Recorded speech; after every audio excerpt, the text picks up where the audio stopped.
In addition to that, folks ask, okay, what is a typical community college student? Well, they're on average, their age on average is 22 years old. That 63% of our students are female. 96% of our students, as I'd mentioned, are Mississippi residents. 64% are full-time students. About 57% of our students are enrolled in academic classes. These are the university transfer students. And then about 57% of our students are sophomores. Average ACT scores is on average for our students is a 22. One thing that we're very, very proud of is the fact that this past academic year, we graduated 15,637 students, and these students earned 18,919 awards, whether that be certificates or degrees. And so we're very, very proud of that as well. So I'm going to jump into our first legislative request today, and that is general support. And so I will just share with you the first and most important item. And there are basically three sub-requests under the large two headings that I mentioned. And so the first has to do with our people, the folks that work at our community colleges who do an amazing job working for the best community college system in the United States. And so our request this year is for $22 million, which represents a 5% increase in salary for our full-time employees. Our system asked for $26 million, and we received $6.8 million last year. And so the question might become, okay, so why $22 million, 5% increase? So I'll just share with you a couple of legislative sessions ago. This was a historic opportunity for the legislature of the state of Mississippi to really invest in K-12 teachers, and they did just that. And so they did that by allowing for a 10% raise for K-12 teachers. In that same year, the legislature allowed for a 3% increase for community college full-time employees. The year after that, which kind of spills over into this fiscal year, a 2% increase for community college employees. So when we add the 3%, which took place in the year that happened for the raise for K-12 teachers, plus this 2%, that's 5%. And then we come into this year in this request, which is another 5%, which equates to roughly, and it's probably because of the way that the years have now gone by, anyway, is the same 10% for many intents and purposes as the 10% for K-12 teachers. So from a few years ago. So that's what our faculty do a tremendous job. They are amazing, and they do a great job educating our students, transforming our students' lives. And so because of that, they are most worthy of being able to, in this request today of the $22 million of the 5% request. Secondly, are for basic operational cost. And with inflation, the way it is, a 3% consumer price index increase from last year to this, and then with the just continuing inflation that has taken place, we all know that it costs more to pay for a gallon of gas than it did a year or two ago. And so the same is true about our institutions. You know, it's more to operate, costs more to operate our institutions now than it ever has costed. And so this $8 million request represents that in terms of just being able to continue to operate efficiently, effectively, based upon just increases in cost to do just that. And then lastly is our CTE Advantage program increase. And this is a request of $5 million to be added to the current $10 million amount that the community colleges receive to be able to expand career technical programming, to create new career and technical programs. I was just talking with Dr. Alsobrooks earlier today, and at his institution, many of our colleges have seen double-digit, sometimes in the 20%, 30% increases in career and technical students. And the reason why we're able to see some of that is because we're able to have spaces and equipment and the latest up-to-date equipment and opportunities to start new career and technical programs. And so that's what this $5 million request is for, is to allow us to continue to be able to pour into our community colleges in our career and technical programs. And so that's been a highly successful program. I'll just share with you really quickly, though, at Northwest Community College, We've been able to expand career technical programs. We have a diesel technology program now in Batesville, very successful. We've hired a third instructor for that program now. Very excited about it. We have a new facility that we're building in DeSoto County, which is going to allow us to really assist business and industry in the county with new career technical workforce training programs. And that's just a couple of examples. You know, we have another operation in Water Valley now, which again has allowed us to really expand and provide opportunity for our students. So that's the first request, y'all, is community college general support increase for this upcoming year. Total amount, $35 million. And I'll just share with you, and I want to thank you and I should have started with that, but I want to thank you for continuing to see the value of community colleges, to invest in the 15 community colleges in the state of Mississippi, because last year the legislature provided more funding to community colleges than it ever has provided. It was a $279 million amount. It was in Senate Bill 3010. And because of that, we're most grateful. And we've been able to really continue to really work into our college's mission, which is to really transform student lives and to enrich our communities and really make the best that we can do and really striving for excellence in our educational programs. And that's what we're about. And just wanted to share with you in terms of that and just say thank you for that. And we want you to keep your foot on the gas and to be able to continue to do that. And want to be able to stand here or sit here next year and say thank you for investing in a historic way in the community colleges in the state of Mississippi for the benefit of our students. And with that, I'll turn it back over to Dr. Also Brooks to talk a little bit more about the capital needs for the institutions. Thank you, Dr. Heindel. I think it is important to note too, as part of our request and with our faculty, you know, we awarded 18,919 awards last year, degrees, certificates, and whatnot. We could not do that without those faculty. And one thing to note about our faculty, the K-12 faculty average salary is now around $54,000 a year. And average salary for a community college faculty now is approximately $52,000.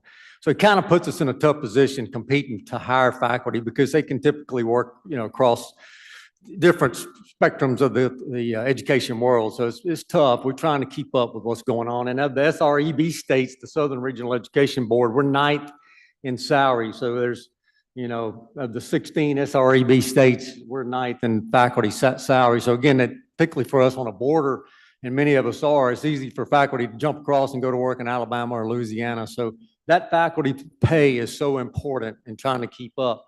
But as Dr. Heindel said, I want to talk a bit about the capital request for the community colleges.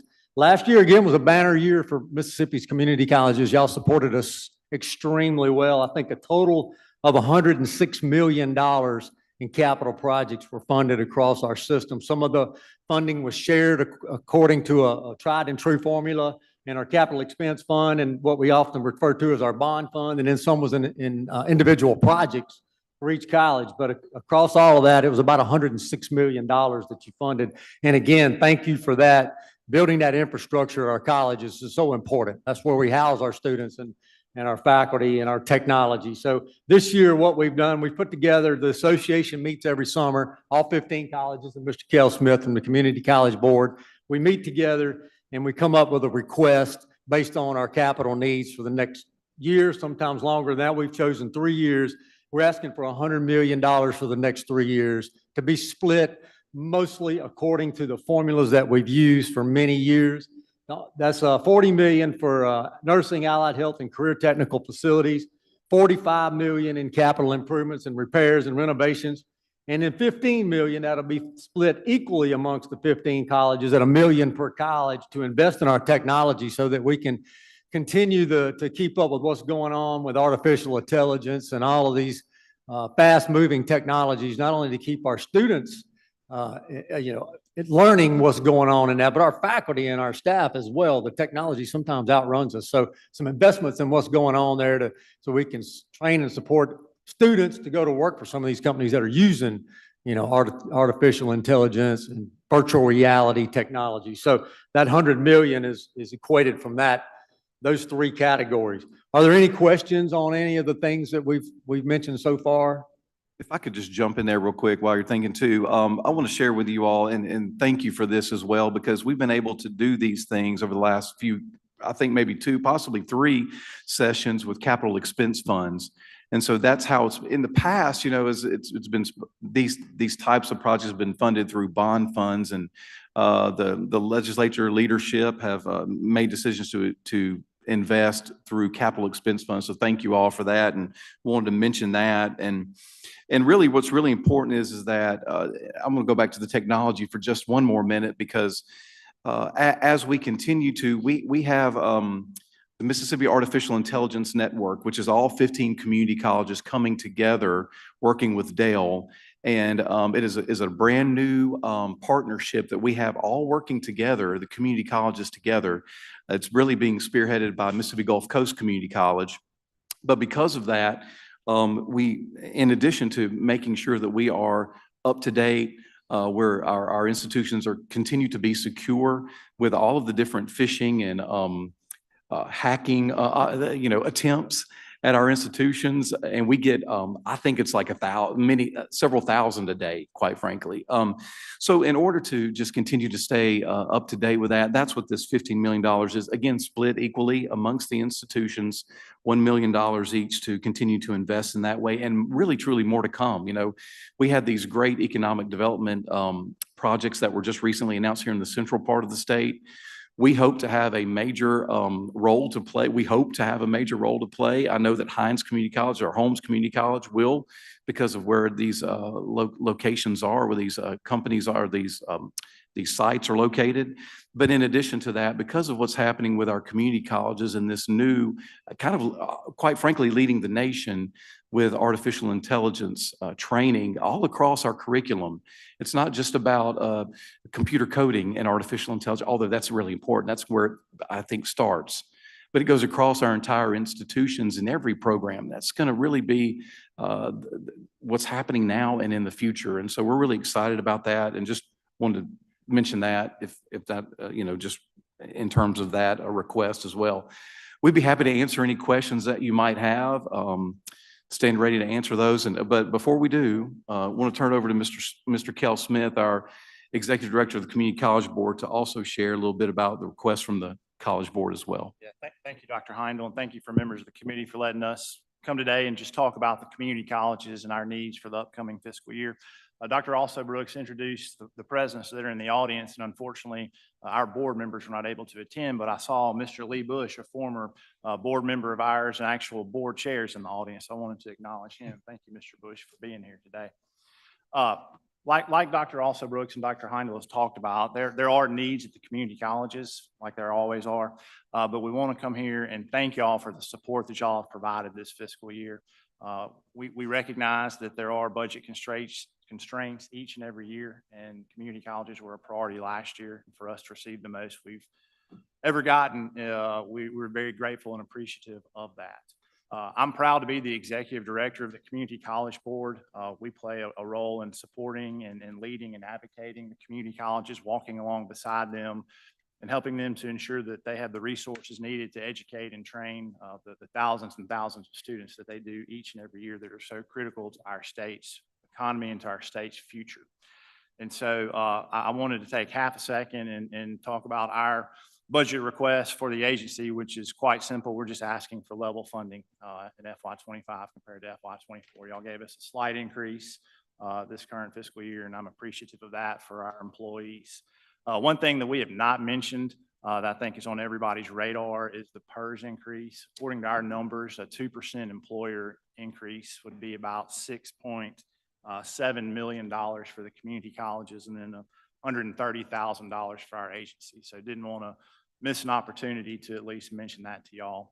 But once again, thank y'all for y'all's previous support. We really appreciate and acknowledge that we are priorities with y'all. And with that, I'll turn it back over to Dr. Also Brooks.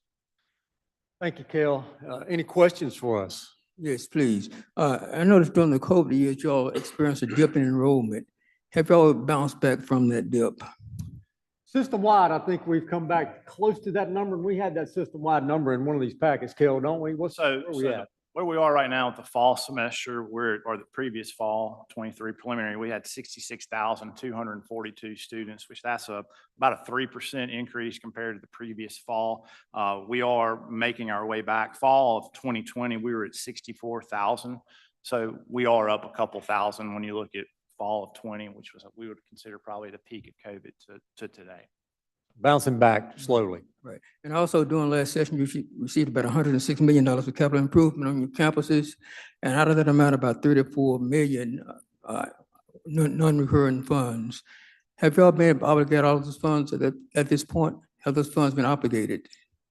I can speak on behalf of that. That $34 million was in our budget. It was to identify community college projects that y'all put in the appropriation bill. I don't have off the top of my head which colleges those were for, but we've received half of those funds and sent it out to the colleges. I think we're waiting to receive the second half, maybe any day now. Last year we got them in January, and so we have dispersed those funds to the colleges that those were appropriated to. As one of the colleges that received some of those funding, some of those funds, we have expended them or obligated them, and I would say the same for most of our other colleges as well. So those were transformational opportunities for our institutions to be able to do that. Thank you. Absolutely. Any questions from committee members? Ms. Parker. So again, thank you for being here. Thank you for your work the last 4 years. I personally have found it a joy to work with our community colleges because I do think, particularly on the CTE end of things, that you're doing a wonderful job in putting people into the seats that we need out there.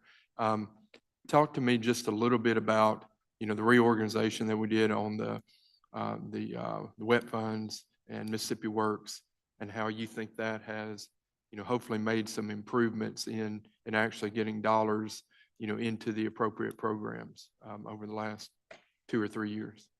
I would like to say it's been a pleasant to work with them. When we've been at East Mississippi Community College, the benefactor of a couple of grants to help with workforce project alignment program that we were able to start up at EMCC, a remodel of an older facility into a nursing program. So with the funds that we've received for those direct projects, we've been able to add 40 nursing students and 30 lineman students per year. So those are very important in our region, in nursing in most regions, and I think probably linemen in most regions, but those are just 2 projects just at our college that we've been able to add capacity by improving infrastructure and using those funds to hire and train faculty and whatnot, and add those students into those sectors of the economy. So we're nothing but positives we're working with Accelerate. Parker, I'll just add to that and say that, it's been easier, better, and funds have come quicker.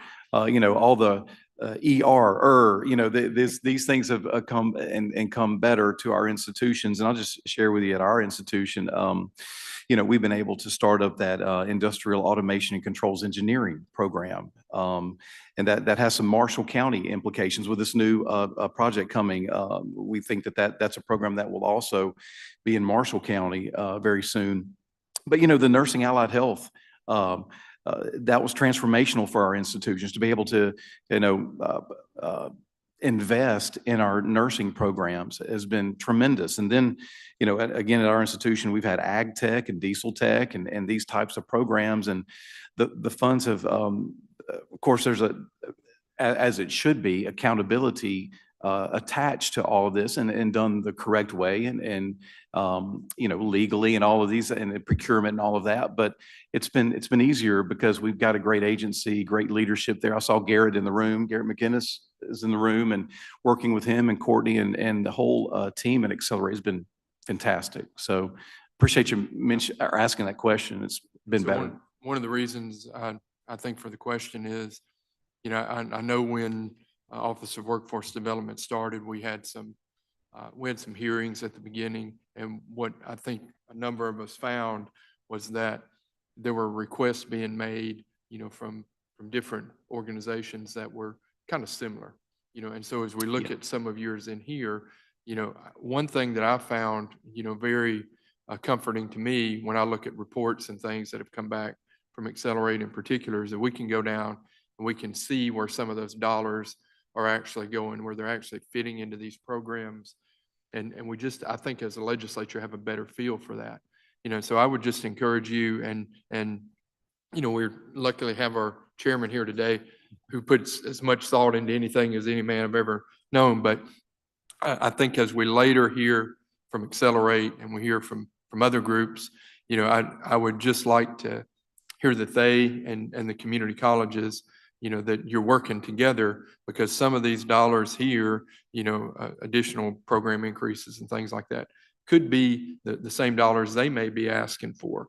And I know particularly as we allocated ARPA dollars, I think they were a good partner in getting those to the appropriate programs and that kind of thing. So, as we go through this budget process, that'd be something that hopefully I'll work with our chairman about here to try to find if we are able to make any additional needs be met. I would certainly encourage the team approach, because I think that's been very refreshing, to myself and, to many of my Senate colleagues. And if I can add to that, I don't believe there's any overlap in our appropriation requests and what Accelerate is asking for. And going back to your comment on the job they're doing, prior to the creation of Accelerate, our agency oversaw the wet fund, and in full transparency, we had 2 or 3 folks that were in the workforce area, and probably not enough. It wasn't fair to have that small number of folks devoted to such an important topic. And so I say that to say, now that we have an Office of Workforce Development whose entire mission is to wake up each and every day focused on workforce, I think that's a great thing. I think they're doing a good job. And that's coming from the person whose organization oversaw the wet fund prior to, So you don't see any of the, for example, the CTE facilities in your $40 million request, or in the CTA Advantage program increase, as being anything there that you would be willing or wanting to compromise or work with Accelerate on as far as administration of dollars? Oh, absolutely. Yeah, that we could Okay. definitely do that. But So I'm not saying that Accelerate is going to come and ask for these dollars, yeah. but I do think that they might be a natural kind of flow through or Yeah. facilitator for that, much like what we did with ARPA. Absolutely. And that's a great idea. That's okay. I would like to say, I think, couple what Accelerate's done with the CTE Advantage program has made a tremendous impact. And I think every college president would attest that we've made some really good investments that have been quite impactful on our local economies with programs we started. And it's a broader way from allied health to electrical and industrial maintenance. There's programs all around the state that's been started that's getting people to work really quick. Are there any other questions? Well, we appreciate your presentation. Thank you, Mr. Chairman. Thank you to the members of the committee. Thank you very much.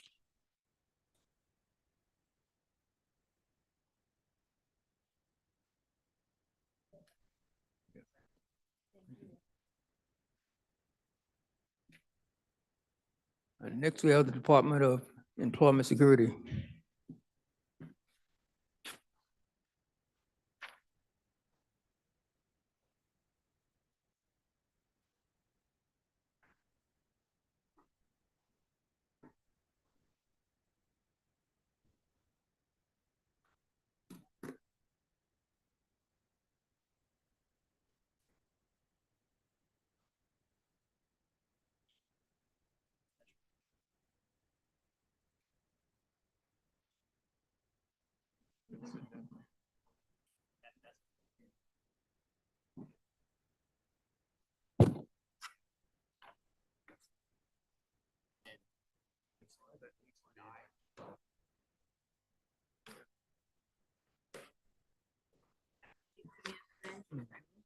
I do.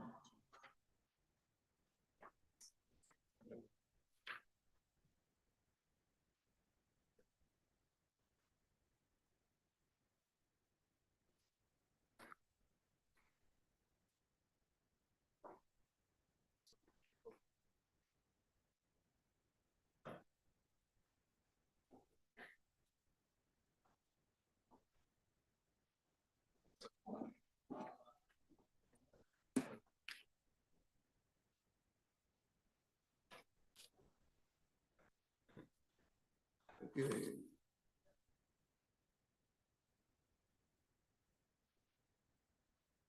Thank you.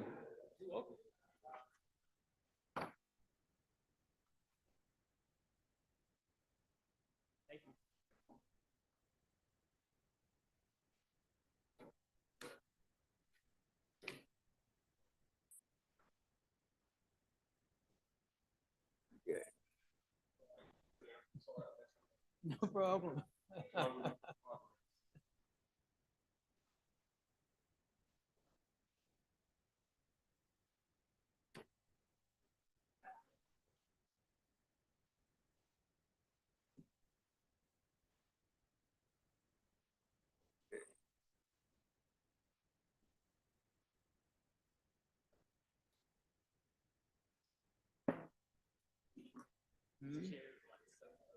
Yeah.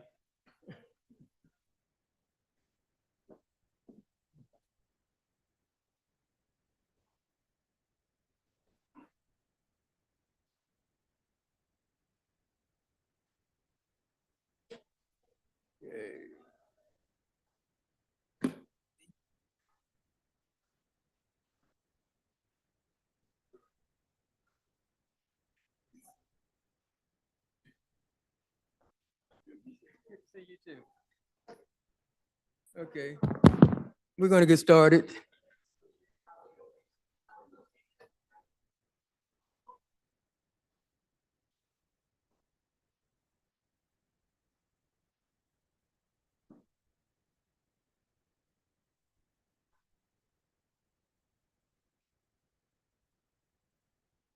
Good afternoon. You're recognized. Good afternoon. Thank you for the opportunity to be here. I'm Robin Stewart from Employment Security, and I have our financial Ma'am. team, Guy Martin, our Chief Financial Officer, Tyler Birch, our Comptroller, and Jay Atkinson, our Business Manager. First of all, I'd like to say that, we are 100% federally funded. We will not be asking for any state dollars today. So hopefully that'll make Guy's job a little easier with you today. So I'll turn it over to him to give the financial report. Thank you, Robin. This won't take long. Thank you, Mr. Chairman, for the opportunity today to come meet with you. And as Robin just mentioned, we're 100% federally funded and not supported by any state general funds. So I'm gonna just hop right in it. We just had that handout. I would ask you to just take a look at the yellow column there. That is MDS's request. We are requesting a little over $147.6 million. And if you look to the column to the left, you'll see the Elbow's recommendation of around a little over $137 million. As you can see, the only differences in the request is in the salaries and fringe benefits line, which is ultimately the positions and the head count. And so I just want to take a quick minute and talk about the Elbow's recommendation and the differences and not being taken into account. And so for MDS, we have 100 current active recruitment with the Mississippi State Personnel Board. MDS recently received $15.8 million in funding for unemployment insurance program. We also recently received an $8.3 million grant that supports transitioning inmates back into the workforce. MDS is always actively seeking grant opportunities and we would need the flexibility to hire staff when these opportunities arise. I also want to point out that MDS is a financial agent for Accelerate Mississippi, and as they continue to improve workforce around the state, MDS is asking to have the positions and the authority to support them.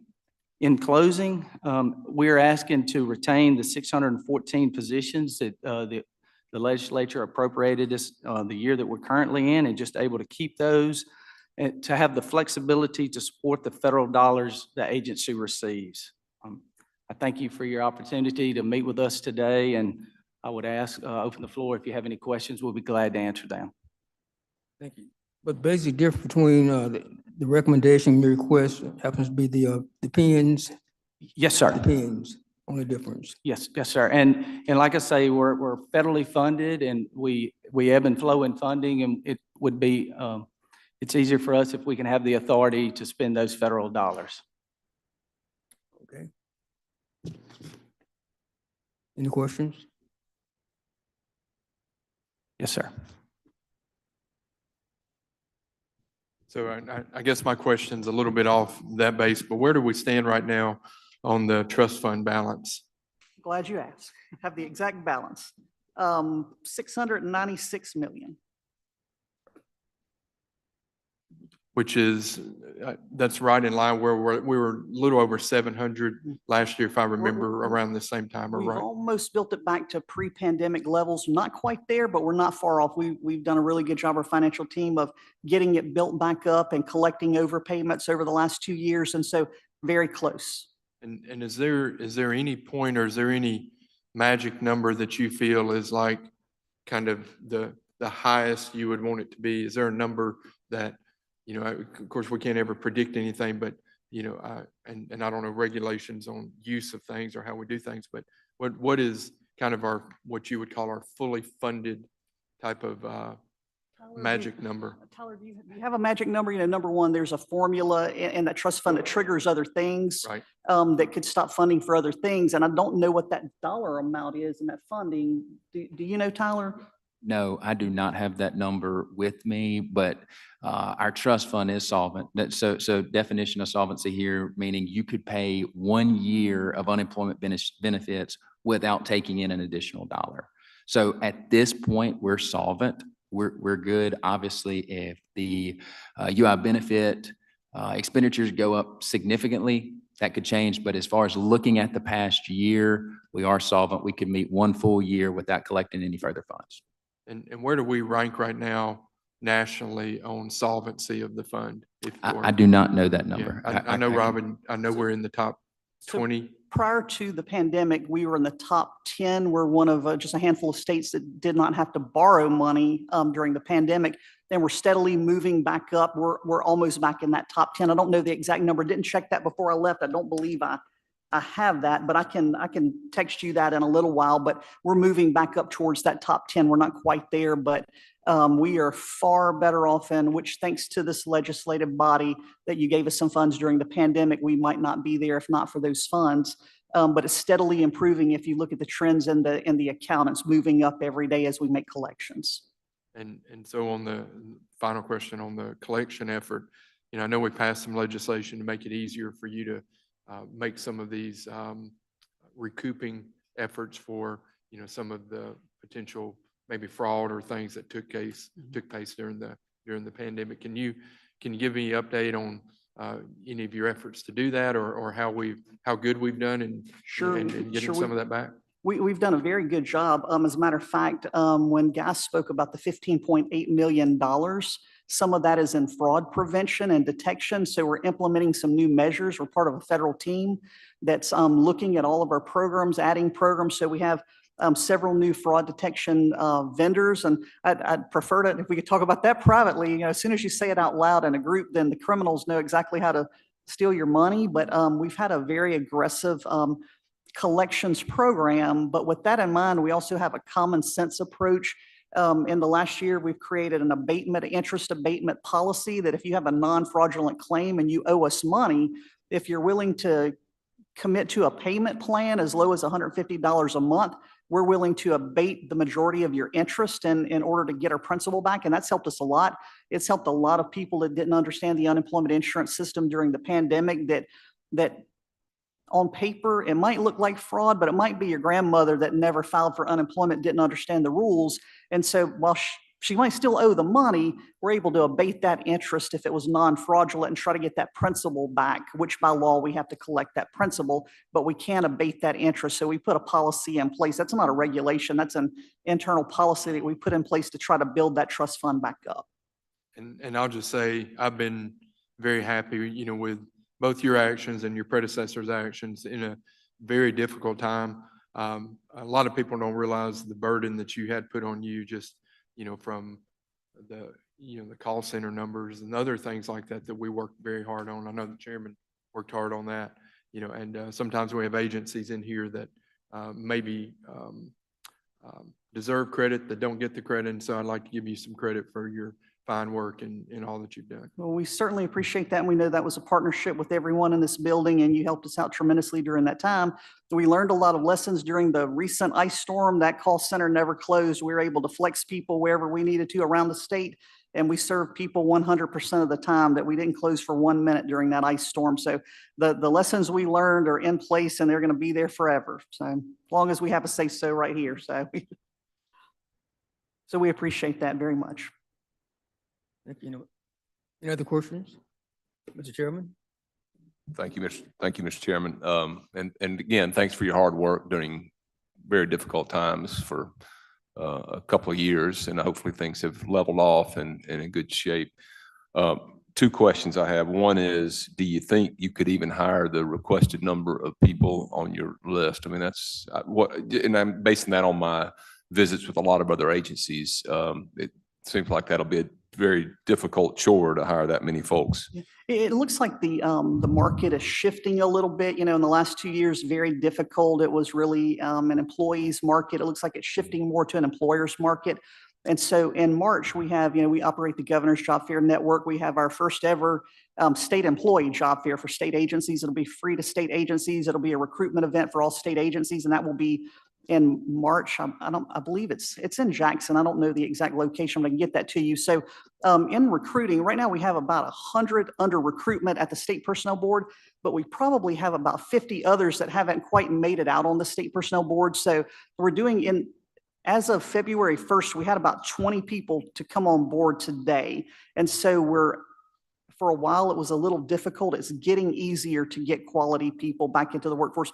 We're fairly selective at employment security. You know, we have to find people that can pass a background check and fingerprinting for unemployment insurance.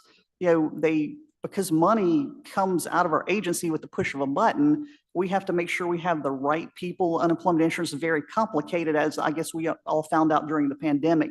And so getting the right, we don't settle for the very first one. We want to get the right person. So we typically take a little longer to make sure we get the right mix of people and make sure that we have a diverse population in employment security. And we have a very diverse population. So the answer is, yes, I do think we can do it. Can we do it in 1 month? No, sir, we can't.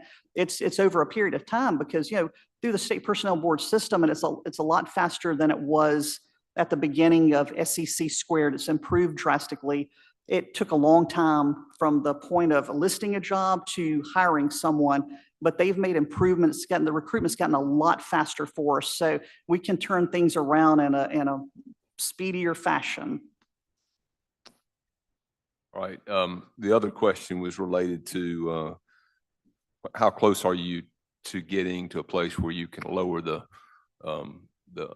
unemployment premium? I remember there's a term of art for it. I just remember what it is. The weekly benefit amount? Well, no, you're talking, not the weekly benefit amount, the amount that, what's the term?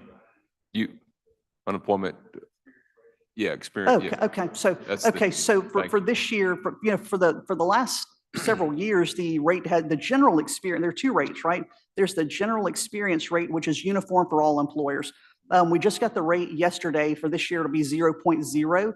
There's a number we have to use on January 16th, and that rate can't be finalized until we get that number. So the rate was just finalized. And so the general experience rating will be 0 again.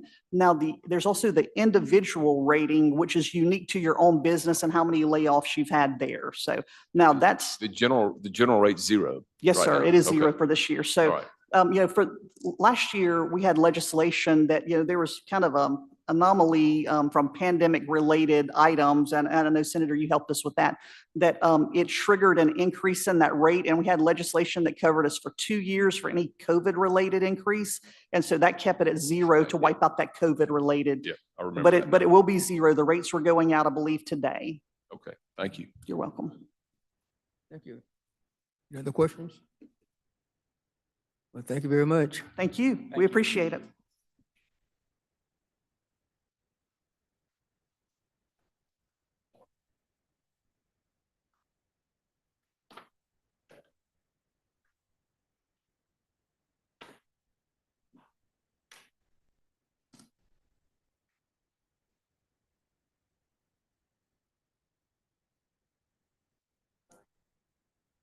Accelerators next.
Okay, Mr. McCannis, you recognized.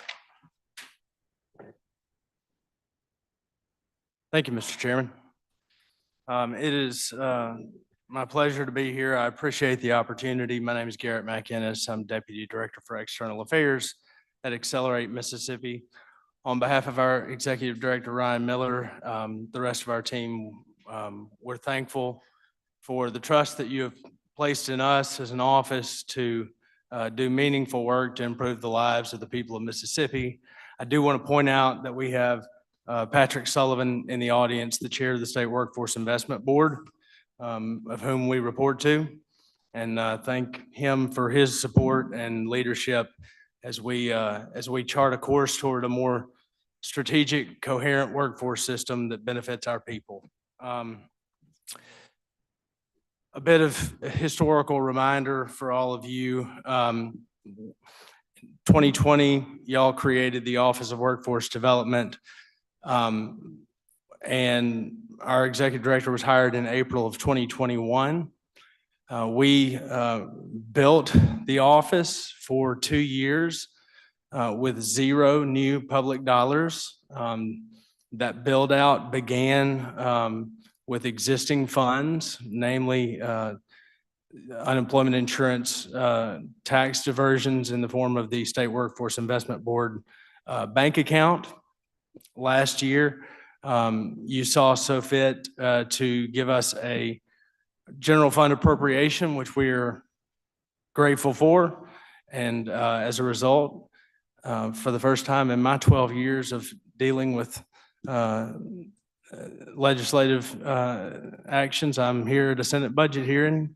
And so I fully expect today to leave with homework and not have all the answers. But again, we're grateful. And so I do want to very briefly give you an update on where things stand for Accelerate and the general budget asks that we have this year as it pertains to direct funding with our office. We have built this office and we're not done building it. One of the main missions that you gave us was to tackle and prioritize key pots of money and resources for the state of Mississippi. We have a lot of wonderful partners across the state. That has at times been a clunky process, but we have, in the words of Ryan, identified that ideal condition and worked towards it from the current condition. Last year, we requested $3.5 million. We received an appropriation of 3.2. We, as a result, have made some staffing decisions to hold back on very key positions. We are currently a team of 18 full-time people with one very significant part-time team member. This year, we'll be asking for an office budget of $4.5 million. From personnel standpoint, that is increased from $2.4 million to $2.8 million. The rest being increase in contractual because of the complexity of a lot of the funding that we oversee and some needs in the outreach and marketing space to make sure that we're pushing enough Mississippians into those key programs that we're also building capacity for. The other 2 asks that we have of you this year, one is a one-time ask for $5 million for system improvement and development, specifically for accountability measures. The funds, such as WET funds that y'all were discussing with the community colleges today, we are working off of a lot of legacy systems right now that were built in-house in other places. WET funds is a great example. The individual who built the WES system, which tracks those dollars, has retired, and the system does not meet the needs that you expect out of us in the law from an accountability measure and a transparency measure.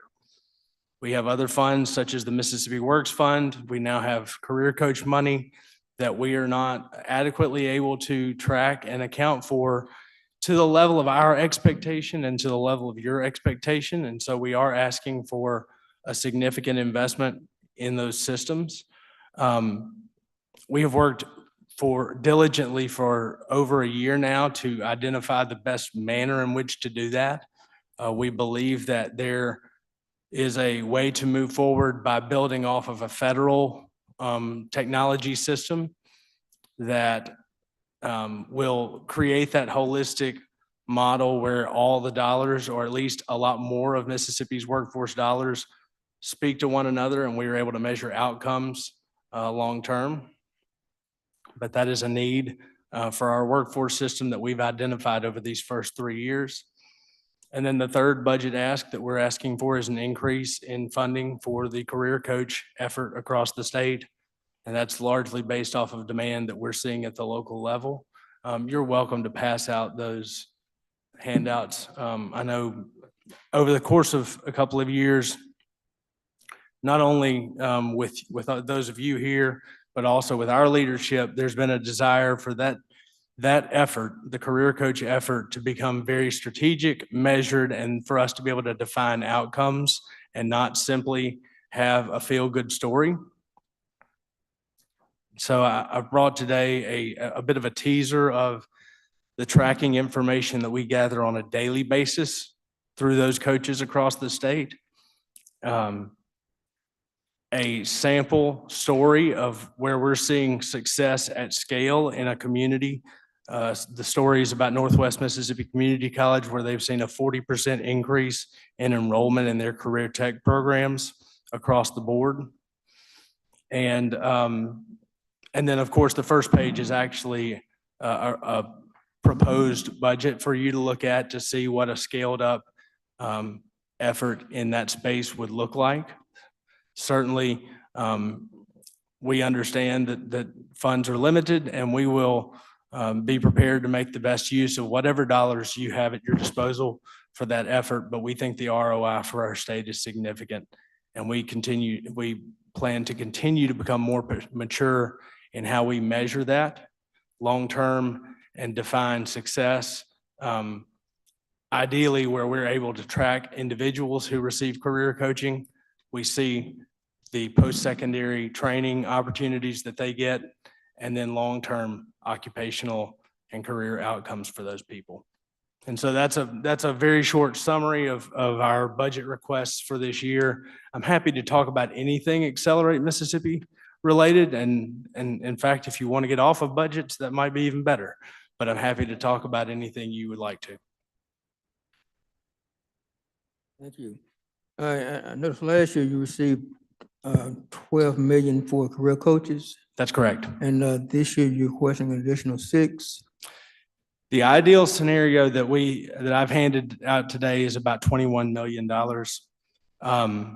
That would allow us to have career coaches in every high school in the state, which has every high school that wants one.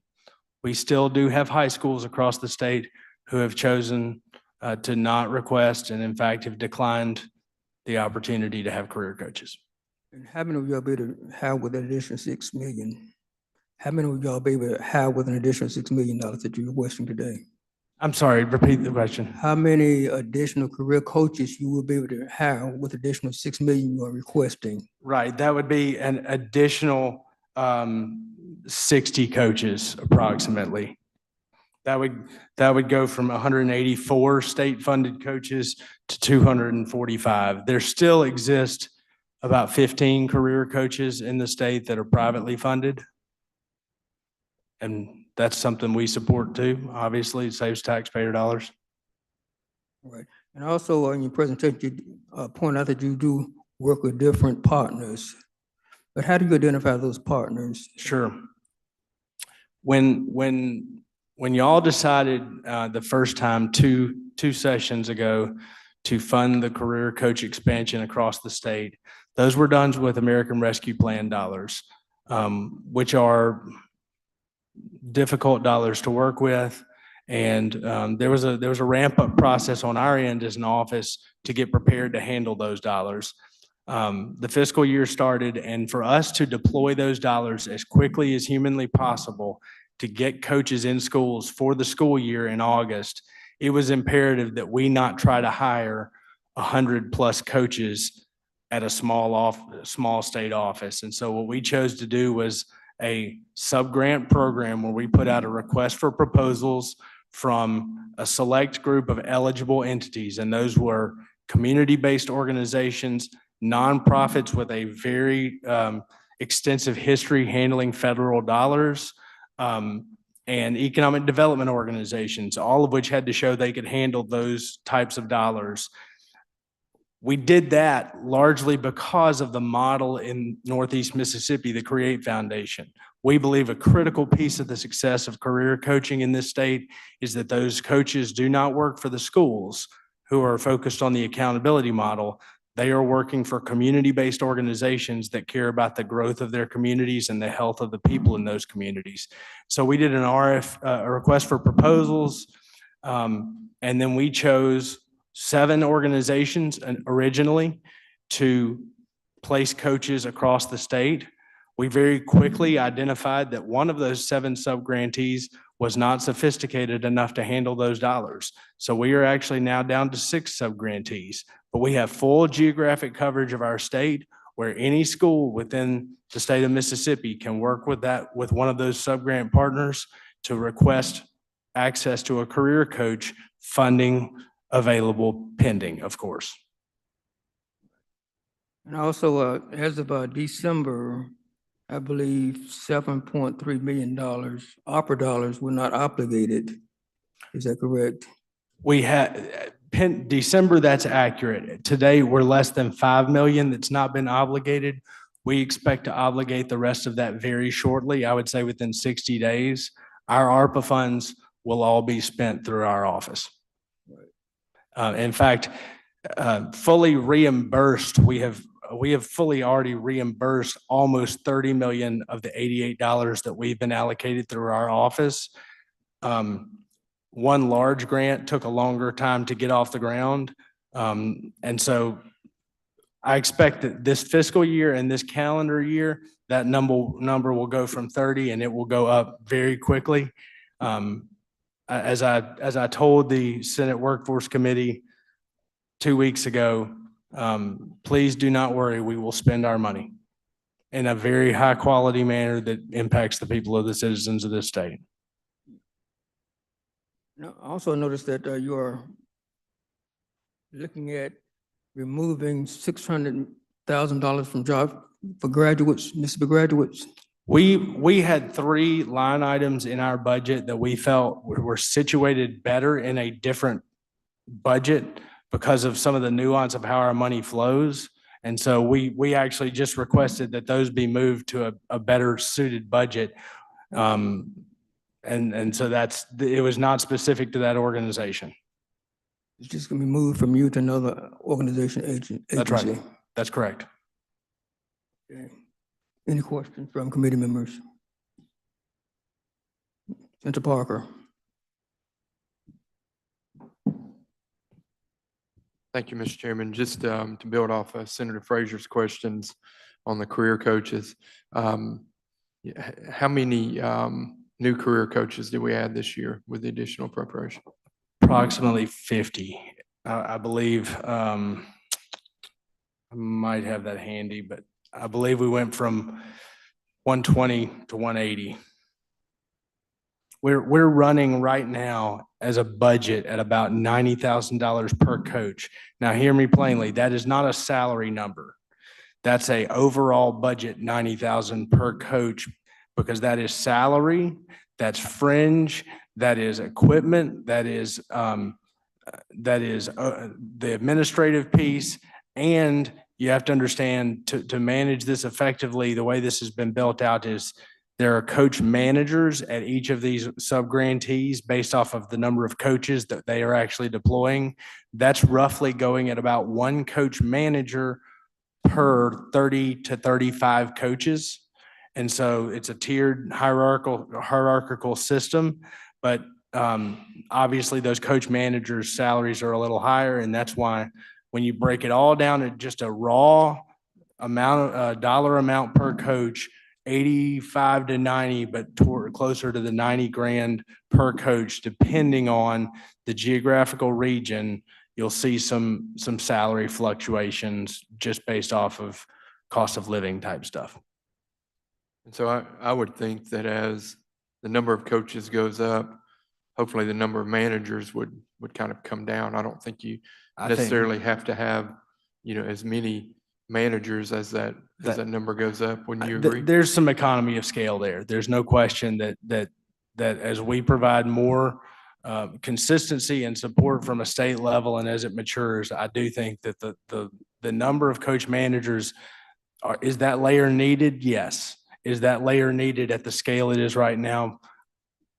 From a pure mathematical multiplication, probably not.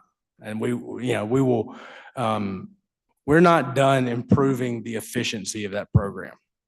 And as we talked last year, there is a, if we've just moved 50 new ones in this year, and, you mentioned a higher number than even the 6 million as a request, I just kind of feel kind of a phase in of the coaches has worked easier, especially with some of the new constraints that are being put on your office. Sure. As we add Apollo and add Atlas and other projects like Yeah. that to your to-do list. Wouldn't you agree? I will say that we have long understood and are very comfortable with the fact that we don't appropriate money in our office, that y'all do.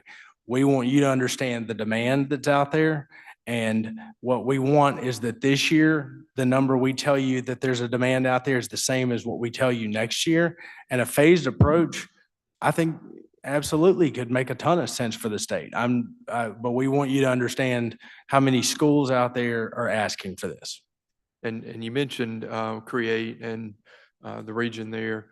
Have you had any discussions yet with our potential new superintendent of education? Absolutely. Who is active in that area? Yeah, I've Talk worked- about how you think that might be a partnership opportunity or what, how you see that.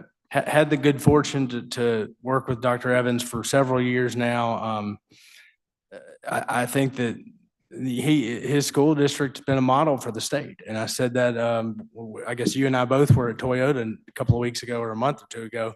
And if every school in the state was doing what New Albany's doing, we probably would have fewer problems as a state.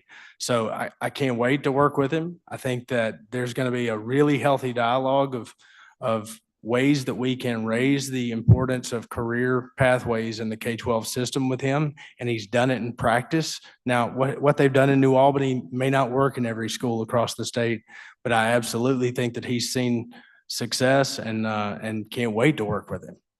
And the last thing I'll mention from your request here is the removal of the jobs from Mississippi graduates. If you recall, the reason we moved that last year from the education budget over to your Right. budget was to try to have your agency look at jobs for Mississippi graduates, because there had been some kind of question raised as to whether or not they were kind of acting as a career coaching program.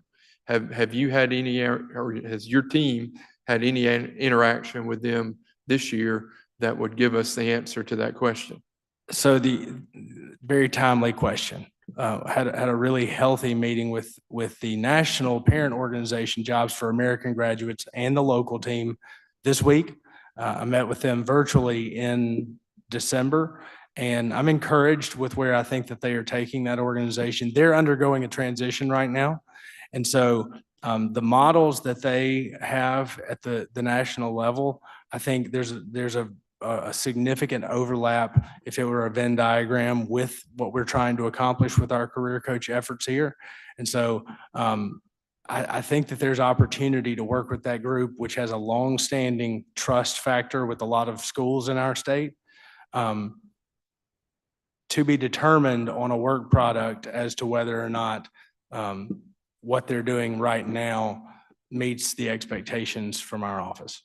Because I know I'm sure our chairman has familiarity with them, and what kind of brought that about was they basically were lost in the MDE budget. Mhm. They were such a small line item there that they really, there wasn't an ability for them to be to show their need or to not show their need. And so I'll love to talk with the chairman on this subject, but I would love to see them stay under you until we really find out what their needs are. Because I think, you have a better ability to analyze that and find out, if they need more money or if they need less money, or, I just did not see that need was being met in Sure. the previous line item that was under MDE. Again, there's a lot of change going on there, but I think the people that I've interacted with recently, they're focused on making sure that organization carries its weight and does the things that it espouses to do for the people of the communities that they work in. Thank you, Eric. Thank you. Any other questions? Anything else you want to tell us? Probably, but I'll think of it when I walk out. But thanks for your presentation, and this is only the first step in the budgetary process on this side of the street. As you know, when LBO met across the street, and in December, they didn't come up with a recommendation, a budget. So we're working through everything, trying to make sure that we have something in place by sine die. Thank So you. we're looking forward to working on that, looking forward to working with you. Well, if any of you have follow-up questions that didn't come up today, Corbin can text me. Thank you. Thank you.